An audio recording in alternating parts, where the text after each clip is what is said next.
Israeli leaders are once again talking about Greater Israel, a long-standing Zionist vision of an Israeli state that stretches far beyond the territory it currently holds. Just days ago, Israeli Prime Minister Benjamin Netanyahu called it a historic and spiritual mission. אז אתה שואל אם אני מרגיש שאני בשליחות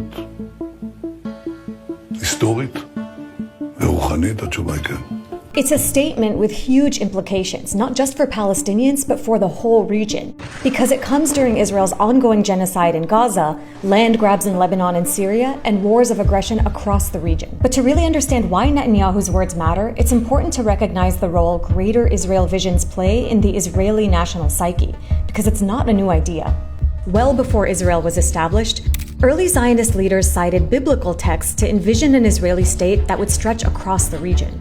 Zev Jabotinsky, venerated by Netanyahu as his ideological mentor, envisioned a state of Israel that would include the territory of Jordan. The Viennese journalist Theodor Herzl wanted the state of Israel to stretch from the Euphrates River in Iraq to the Nile in Egypt. Even when Zionist leaders accepted the 1947 UN partition plan, they saw it as a temporary tactical move. Israel's first Prime Minister, David Ben-Gurion, made clear this was just a step toward eventually gaining control of all of the land he envisioned as Israel.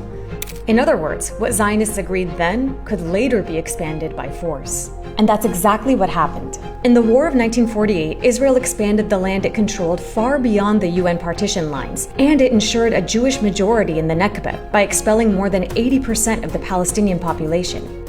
In 1967, Israel seized the West Bank, Gaza, the Golan Heights, and the Sinai.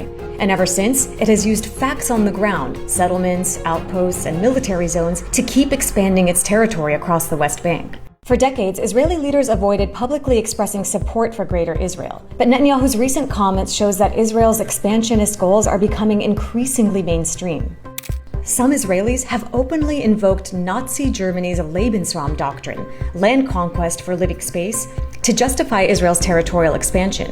And Israeli soldiers have even been spotted wearing Greater Israel patches in Gaza. And those symbols aren't just rhetoric, they speak to a deeper reality. Because Israel has never set fully fixed borders, keeping its territorial ambitions deliberately open-ended. In fact, most of Israel's current borders are armistice lines from past wars. And even within Israel, there's no consensus on where the country ends.